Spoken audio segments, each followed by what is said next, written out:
റാണയെ കൊണ്ടുവന്നത് വലിയ സുരക്ഷാ സംവിധാനങ്ങളോട് കൂടി എന്നാണ് പറയുന്നത്.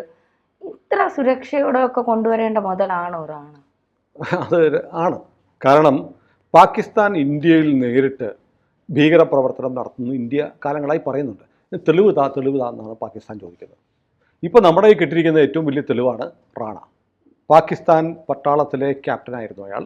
പാകിസ്ഥാനിൽ ഇയാളും ഹെഡ്ലിയും പാകിസ്ഥാൻ സൈന്യവും ISIയും ലഷ്കറും അൽ ഖ്വയ്ദയും കൂടെ ചേർന്ന് തീരുന്ന യോഗത്തിൽ ഓപ്പറേഷൻ പ്രൊജക്ട് കറാച്ചി എന്നൊരു പ്രൊജക്റ്റ് ഉണ്ടാക്കിയിട്ടാണ് ബോംബെയിൽ ഈ ആക്രമണം നടത്തിയത്. ഇതാണ് NIA പറയുന്നത്. അപ്പോൾ അതിൻ്റെ തെളിവായിട്ടുള്ള ജീവിക്കുന്ന തെളിവാണ് റാണ. അപ്പോൾ അയാളെ സുരക്ഷിതമായിട്ട് എത്തിക്കണം. ഇപ്പോൾ പറയുന്നത് ഈ റാണയെ കൊണ്ടുവരുന്ന വിമാനം ഒരുപക്ഷെ ഭീകരവാദികൾ വെടിവെച്ചിട്ടേക്കാൻ സാധ്യതയുണ്ടായിരുന്നു എന്ന് അമേരിക്കയ്ക്കും ഇന്ത്യക്കും ഭയമുണ്ടായിരുന്നു. കാരണം അത്ര പാകിസ്ഥാനെ പോലെ ഒരു രാജ്യത്തിൻ്റെ നിലനിൽപ്പിന് തന്നെ, കാരണം ഇതിൻ്റെ തെളിവുകളെല്ലാം റാണ പറയുകയും പാകിസ്ഥാനാണ് ഇന്ത്യ 166 പേരെ കൊന്നേ ബോംബെയിൽ. അതിൻ്റെ ഇരട്ടി ആളുകൾക്ക് പരിക്കേറ്റു. 2 ദിവസത്തോളം നമ്മുടെ ബോംബെ പട്ടണത്തെ, ഇന്ത്യയിലെ ഏറ്റവും വലിയ മഹാനഗരമായ ബോംബെയെ അക്ഷരാർത്ഥത്തിൽ ഭയത്തിൻ്റെ കരിമ്പടത്തിൽ പുതപ്പിച്ച സംഭവമാണ്. അത്ര ഭീകരമായ ഓപ്പറേഷൻസാണ്. തന്നെ ഓർക്കുന്നില്ലേ, വിമാനത്തിൽ കമാൻഡ് ഹൗസ് ഇറങ്ങുന്നതും വെടിവെപ്പൊക്കെ ലൈവായിട്ട് കണ്ടു. അത് മാധ്യമങ്ങൾ ചെയ്തൊരു ചതിയാണ്. അത് കണ്ടുകൊണ്ടിരുന്നിട്ട് ഈ ചാനലിൽ വരുന്നത് പാകിസ്ഥാനിലെ ആളുകൾ കണ്ടുകൊണ്ടിരുന്നിട്ട് നേരെ ഈ ഭീകരന്മാർക്ക് വിളിച്ച് പറഞ്ഞു കൊടുക്കായിരുന്നു, അവിടെ പട്ടാളം വരുന്നുണ്ട്, നിങ്ങൾ മാറിക്കോ എന്നൊക്കെ പറയുമായിരുന്നു. അങ്ങനെ മാധ്യമപ്രവർത്തകർ പാലിക്കേണ്ട ഒരു മര്യാദ അക്കാര്യത്തിൽ പാലിച്ചില്ലാത്തൊരു സംഭവമുണ്ട്. ഇപ്പോൾ ഇയാളെ കൊണ്ടുവന്നത് ഈ വരുന്ന വിമാനം ആക്രമിക്കപ്പെടും എന്ന് അമേരിക്കയ്ക്കും ഇന്ത്യക്കും ഭയമുണ്ടായിരുന്നുകൊണ്ട് ഒരുപാട് സുരക്ഷാ സംവിധാനങ്ങൾ ആദ്യമേ തന്നെ ഇന്ത്യ പ്രഖ്യാപിച്ചു. നമ്മൾ റാണയെ കൊണ്ടുവരുന്ന ഒരു എയർഫോഴ്സ് വിമാനത്തിലായിരിക്കും, ഒരു ഫൈറ്റർ ജെറ്റിലാണ് കൊണ്ടുവരുന്നത് പ്രഖ്യാപിച്ചു. ലോസ് ആഞ്ചൽസിൽ നിന്ന് കൊണ്ടുവരും എന്നാണ് പ്രഖ്യാപിച്ചത്. എന്നിട്ട് നമ്മുടെ യുദ്ധവിമാനം വരുന്നു, ആക്രമണം ഉണ്ടായാൽ നേരിടാൻ പറ്റുന്ന ഒരു യുദ്ധവിമാനം ആയിരിക്കും എന്ന് പറഞ്ഞ് നമ്മുടെ ഒരു യുദ്ധവിമാനം അങ്ങോട്ട് പോയി. ഇന്ത്യയിൽ നിന്ന് ഒരു ഫൈറ്റർ ജെറ്റ് അമേരിക്കയുടെ അനുമതിയൊക്കെ വാങ്ങിയിട്ട് അമേരിക്കയ്ക്ക് പോയി. അപ്പം ലോകത്ത് ഇത് നോക്കുന്നവരൊക്കെ ഉണ്ടല്ലോ, ഈ ഫ്ലൈറ്റ് റഡാർ എന്നൊക്കെ പറഞ്ഞ ചില സംഭവമുണ്ട്, ഫ്ലൈറ്റ് ട്രാക്കേഴ്സ്. ഓരോ വിമാനങ്ങളും പോകുന്നത് നിരീക്ഷിക്കുന്ന വെബ്സൈറ്റുകളുണ്ട്. നമ്മളൊരു ഇതിൻ്റെ ആ സൈറ്റ് എടുത്ത് നോക്കിയാൽ ഏതെല്ലാം രാജ്യത്ത് ഏതെല്ലാം വിമാനം എങ്ങോട്ടൊക്കെ പറക്കുമെന്ന് അറിയാം. അങ്ങനെ ഇന്ത്യയുടെ എയർഫോഴ്സിൻ്റെ വിമാനം അമേരിക്കയ്ക്ക് പോയത് റഡാറിലൊക്കെ വ്യക്തമായി, ഇന്ത്യ റാണയെ കൊണ്ടുവരാൻ പോയിരിക്കുന്നു എന്ന് ഉറപ്പായി. ഇന്ത്യ പറയുകയും ചെയ്തു എയർഫോഴ്സ് വിമാനത്തിലാണ് കൊണ്ടുവരുന്നത്. കാരണം സുരക്ഷാ പ്രശ്നങ്ങളുണ്ട്, വേറെ ആരെങ്കിലും വന്ന് ആക്രമിച്ചാൽ അതിനെ തടയണം, മിസൈൽ വന്നാൽ തടയണം, അതിനുള്ള സംവിധാനമുള്ള വിമാനത്തിൽ കൊണ്ടുപോകുന്നു. അതായിരുന്നു വാർത്ത. നമ്മളങ്ങനെ ഒരു വീഡിയോയും ചെയ്തു. പക്ഷേ ഇതേ സമയത്ത് സർക്കാർ അമേരിക്കയും ഇന്ത്യയുടെയും രഹസ്യാന്വേഷണ ഏജൻസിയിൽ CIAയും റോയും ചേർന്ന് ചില തീരുമാനങ്ങളെടുത്തു. വിയന്നയിൽ നിന്ന് നമ്മളൊരു പ്രൈവറ്റ് ജെറ്റ് വാടകയ്ക്കെടുത്തു. വിയന്നയിൽ നിന്ന് ആ ജെറ്റ് വാടകയ്ക്കെടുത്ത ജെറ്റിൻ്റെ നമ്പർ ഗൾഫ് സ്ട്രീം G550 എന്ന് പറയുന്ന ഒരു സ്വകാര്യ ജെറ്റ് വാടകയ്ക്കെടുത്ത് ലോസ് ഏഞ്ചൽസിലേക്ക്, നമ്മൾ ഫ്ലോറിഡയിൽ നിന്ന് കൊണ്ടുവരുന്നു പറഞ്ഞു, ലോസ് ഏഞ്ചൽസിലേക്ക് കൊണ്ടുപോയി. എന്നിട്ട് മിയാമി എയർപോർട്ടിൽ അതിറക്കി. മിയാമി എയർപോർട്ടിൽ G550 എന്ന് പറയുന്ന സ്വകാര്യ വിമാനം വിയന്നയിൽ നിന്ന് കൊണ്ടുവന്നു. പക്ഷേ നമ്മുടെ എയർഫോഴ്സിൻ്റെ വിമാനം ഫ്ലോറിഡയിൽ വന്ന് കിടപ്പുണ്ട്. എല്ലാവരും നോക്കുമ്പോൾ റാണയെ കൊണ്ടുവരാനുള്ള ഇന്ത്യൻ എയർഫോഴ്സിൻ്റെ വിമാനം. പക്ഷേ സ്വകാര്യ വിമാനം ഇങ്ങനെ വന്ന് അവിടെ കിടന്നു. എന്നിട്ട് ഈ ഫ്ലോറിഡ കോടതിയിൽ ഹാജരാക്കി സുപ്രീം കോടതി പറഞ്ഞു, ഇന്ത്യക്ക് വിട്ടുകൊടുക്കാൻ പറഞ്ഞ റാണയെ അമേരിക്കയുടെ സ്കൈ മാർഷൽസ് എന്ന് പറയുന്ന വ്യോമ കമാൻഡർ, നമുക്ക് മാർക്കോസ് എന്ന് പറഞ്ഞ് നമുക്കൊരു എലീറ്റ് കമാൻഡർ ഫോഴ്സ് ഉണ്ട്, നമ്മുടെ മറീൻ കമാൻഡേഴ്സാണ് മാർക്കോസ് എന്ന് പറയുന്ന അമേരിക്കയുടെ സ്കൈ മാർഷൽസ് എന്ന് പറയുന്ന ഏറ്റവും വൈദഗ്ധ്യമുള്ള എയർ ഓപ്പറേഷൻസ്, വ്യോമമാർഗം പോയി നടത്താനുള്ള കമാൻഡോ ഓപ്പറേഷൻ നടത്തുന്ന സ്കൈ മാർഷൽസിൻ്റെ അകമ്പടിയോടെ മിയാമി എയർപോർട്ടിൽ കൊണ്ടുവന്നു. എന്നിട്ട് ഈ പ്രൈവറ്റ് വിമാനത്തിൽ കയറി. അപ്പോൾ അവിടെ നമ്മൾ ഒരു സുരക്ഷാ കരുതലെടുത്തു. ഇനി ഏതെങ്കിലും കാരണവശാൽ ഇന്ത്യ ഗവൺമെൻറ് വിയന്നയിൽ നിന്ന് ഗൾഫ് സ്ട്രീം G550 എന്ന് പറയുന്ന വിമാനം വാടകയ്ക്ക് എടുത്തിട്ടുണ്ട് എന്ന് ആരെങ്കിലും അറിഞ്ഞാൽ ചിലപ്പോൾ റാണയെ അതിൽ കൊണ്ടുവരുന്നുള്ള സംശയം വരുമല്ലോ. അതുകൊണ്ട് ഇന്നറിയും ഓരോ വിമാനങ്ങൾക്കും രാജ്യാന്തര യാത്രയ്ക്ക് ഓരോ കോഡ് നമ്പറുണ്ട്. ഓരോ കോഡ് നമ്പറിലാണ് വിമാനം, അത് എയർഫോഴ്സിൻ്റെ ആണെങ്കിലും ഇപ്പോൾ സ്വകാര്യ വിമാനങ്ങളാണെങ്കിലും കൊമേഴ്സ്യൽ ഫ്ലൈറ്റുകളാണ്, അതിന് കോഡ് നമ്പറുണ്ട്. ആ കോഡ് നമ്പർ ഒരു വിമാനത്തിന് മാത്രമേ ലോകത്തുണ്ടാവുള്ളൂ. അതുകൊണ്ട് എന്ത് ചെയ്തു, ഈ ഗൾഫ് സ്ട്രീം G550 എന്ന് പറയുന്ന വിമാനത്തിൻ്റെ കോഡ് നമ്പർ മാറ്റി അതിന് പുതിയ കോഡ് നമ്പർ കൊടുത്തു. അപ്പോൾ നോക്കുമ്പോൾ ആരെങ്കിലും നോക്കിയാൽ ഇന്ത്യ ഒരു വിയന്നയിൽ നിന്ന് ഗൾഫ് സ്ട്രീം 550 എടുത്തിട്ടുണ്ടല്ലോ എന്നൊരാൾ നോക്കുകയാണ്. നോക്കുമ്പോൾ അത് മിയാമി എയർപോർട്ടിൽ കിടപ്പുണ്ട്. എന്നായിരിക്കും കാണുന്നത്. പക്ഷേ ആ വിമാനം പറക്കുകയാണ്, അത് വേറൊരു കോഡ് നമ്പറിൽ പറന്നുകൊണ്ടിരിക്കുകയായിരിക്കും, അറിയാൻ പറ്റില്ല. അത്രയും സുരക്ഷാ സംവിധാനങ്ങൾ ഈ ട്രാവൽ സംവിധാനത്തിന് വേണ്ടി ചെയ്തു. അതുകൂടാതെ വിമാനത്തിനുള്ളിൽ ഈ റാണ ഇരിക്കുന്ന സീറ്റിന് ചുറ്റും 2-3 ലെയറായിട്ട് തിരിച്ചു.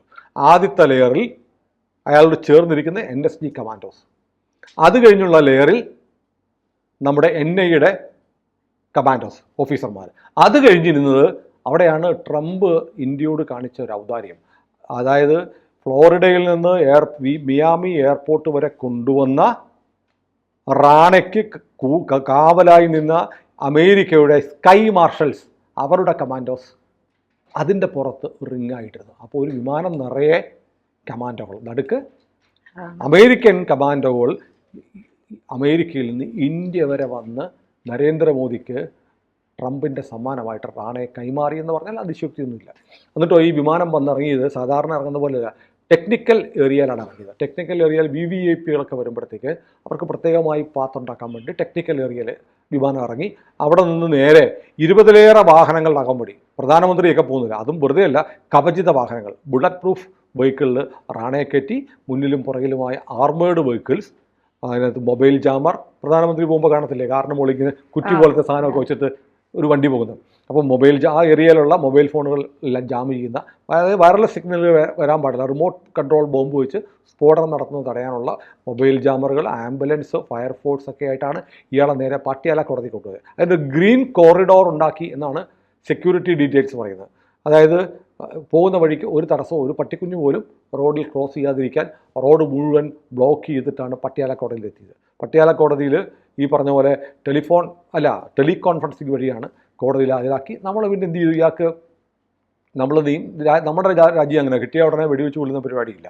നമ്മളെന്ത് ചെയ്തു, അയാൾക്ക് നിയമസഹായം നമ്മൾ കൊടുത്തു. നമ്മളൊരു അഭിഭാഷകനെ ഏർപ്പാടാക്കി, പീയൂഷ് സച്ദേവ് എന്ന് പറയുന്ന ഒരു അഭിഭാഷകനെ നമ്മുടെ സർക്കാരിൻ്റെ ചെലവിൽ ജില്ലാ ലീഗൽ സർവീസസ് അതോറിറ്റി അയാൾക്കൊരു വക്കീലിനെ വെച്ച് കൊടുത്തു. റാണയ്ക്ക് നമ്മുടെ വക്കീലും ഉണ്ടായിരുന്നു. നമ്മൾ 20 ദിവസത്തെ കസ്റ്റഡി ചോദിച്ചു. ഇന്നിപ്പോൾ നമ്മൾ ഈ വീഡിയോ എയർ ചെയ്യുന്ന സമയപ്പോഴത്തേക്ക് എത്ര ദിവസം NIAക്ക് വിട്ടുകൊടുക്കുമെന്ന് അറിയാൻ പറ്റും. അപ്പോൾ ഇങ്ങനെ എത്രയും കരുതലൊക്കെ ചെയ്തു. അപ്പോൾ അതീവ സുരക്ഷയോടാണ് കൊണ്ടുവന്നത്. ഇതുകൂടാതെ മുംബൈ സ്ഫോടനം നടന്നുകൊണ്ട് ഒരുപക്ഷെ മുംബൈയിലായിരിക്കും വിചാരണ നടക്കും എന്നുള്ള കാഴ്ചപ്പാടിൽ മുംബൈ ആർദർ റോഡ് ജയിലുണ്ട്. മുംബൈ സെൻട്രൽ ജയിലിൻ്റെ പേര് ആർദർ റോഡ് ജയിൽ എന്ന് പറയും. അവിടെ ബാരക്ക് നമ്പർ 12 എന്ന് പറഞ്ഞൊരു ബാരക്കുണ്ട്. അത് ബാരക്ക് ജയിലെന്നല്ല പറഞ്ഞത്, ബാരക്കാണ്. അത് കരിങ്കല്ല് കൊണ്ടുണ്ടായിരിക്കുന്ന ഒരു കല്ലറയാണ്. ഈ കല്ലറ എന്ന് പറഞ്ഞാൽ ബോംബ് ഇട്ടാൽ പോലും തകരില്ല. ഈ കല്ലറയിലാണ് മുംബൈ സ്ഫോടന കേസിൽ അജ്മൽ കസബ് എന്ന് പറയുന്ന തീവ്രവാദിയാണ് നമുക്ക് ജീവനോടെ കിട്ടിയത്. അയാളെ പിടികൂടിയപ്പോൾ അയാളെ ഇട്ടിരുന്ന സെല്ലാണ്. അവിടെ കിടക്കുന്നതിന് ശേഷമാണ് അയാളെ നമ്മൾ തൂക്കിക്കൊല്ലുന്നത്. ആ കല്ലറ റാണയ്ക്ക് വിട്ട് റെഡിയാക്കി വെച്ചിട്ടുണ്ട്. അപ്പോൾ അതീവ സുരക്ഷയോടെ എന്തിനു കൊണ്ടുവന്നു എന്നുള്ള ചോദ്യത്തിൻ്റെ ഉത്തരം അന്നാൾ തന്നെ എന്നോട് ചോദിച്ചു. അത് പറയുന്നതിന് മുമ്പ് എന്തെല്ലാം സുരക്ഷകൾ ഒരുക്കി, ഏതാണ്ട് കോടിക്കണക്കിന് രൂപ ഇയാളെ അമേരിക്കയിൽ നിന്ന് ഇവിടേക്ക് കൊണ്ടുവന്നതിന് ഇന്ത്യ ഇപ്പോൾ ചിലവാക്കി കഴിഞ്ഞു. എന്തിന് ഇത്ര സുരക്ഷ എന്ന് പറഞ്ഞാൽ നമുക്ക് രാജ്യത്തിന് ഒരു പക വീട്ടാനുണ്ട്, ഒരു കണക്ക് ചോദിക്കാനുണ്ട്. നമ്മുടെ പൗരന്മാരെ 166 പേരെ കൊന്നു, ഏതാണ്ട് 300-ലേറെ ആളുകൾക്ക് വെടിയേറ്റ് പരിക്കുണ്ടായി, നമ്മുടെ ധീരന്മാരായ ഓഫീസർമാർ കൊല്ലപ്പെട്ടു. അത്രയും നീചമായ ഒരാക്രമണം നമ്മുടെ പാർലമെൻറ്റ് ആക്രമിച്ചിട്ടുണ്ട്, മുംബൈ പട്ടണം ആക്രമിച്ചു. ഇങ്ങനെയൊക്കെ ചെയ്തത് പാകിസ്ഥാനാണ്. പാകിസ്ഥാൻ എന്ന് പറയുന്ന രാജ്യം ഒരു ഭീകര രാഷ്ട്രമാണ് നമ്മളെപ്പോഴും പറയുന്നുണ്ട്. പക്ഷേ എപ്പോഴും പാകിസ്ഥാൻ, നേരത്തെ ഞാൻ പറഞ്ഞ പോലെ എവിടെ തെളിവെന്ന് ചോദിക്കും. നമ്മുടെ പുൽവാമ ഉൾപ്പെടെയുള്ള നമ്മുടെ സൈനികരെ ആക്രമിച്ചത് ഇതൊക്കെയുണ്ട്. ഇത് ലോകത്തിന് മുന്നിൽ ജീവനോടെ നമുക്കൊരു പ്രതിയെ കിട്ടി, അവനെ വിചാരണ ചെയ്ത് തൂക്കിക്കൊന്നു. ഇനി ഇതിൻ്റെ ആസൂത്രകൻ, മാസ്റ്റർ മൈൻഡായിരുന്ന ആളെ കൂടെ കിട്ടുന്നുകൂടി ലോകത്തിന് മുന്നിൽ പാകിസ്ഥാൻ ഒരു ഭീകര രാഷ്ട്രമാണ്, അങ്ങനെ പ്രഖ്യാപിക്കണം എന്ന് നമുക്ക് ആവശ്യപ്പെടാൻ, ഐക്യരാഷ്ട്രസഭയിൽ ഉൾപ്പെടെ ആവശ്യപ്പെടാനുള്ള അവസരമാണ് റാണയിലൂടെ കിട്ടുന്നത്. അതുകൊണ്ട് റാണയുടെ ഒരു രോമത്തിന് പോലും പരിക്ക് പറ്റാതെ സൂക്ഷിക്കേണ്ടത് നമ്മുടെ രാജ്യത്തിൻ്റെ ആവശ്യമാണ്. ഇതിനകത്ത് വേറൊരു കാര്യം കൂടിയുണ്ട്.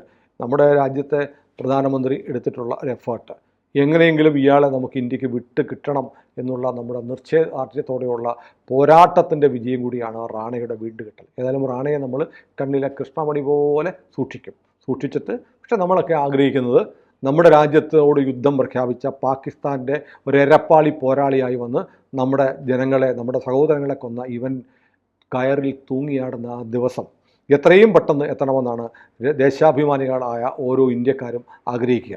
അത് എത്രയും പെട്ടെന്ന് വിചാരണ നടന്ന് അതിൻ്റെ റിസൾട്ടിലേക്ക് എത്തട്ടെ എന്ന് നമുക്ക് ആശിക്കാം.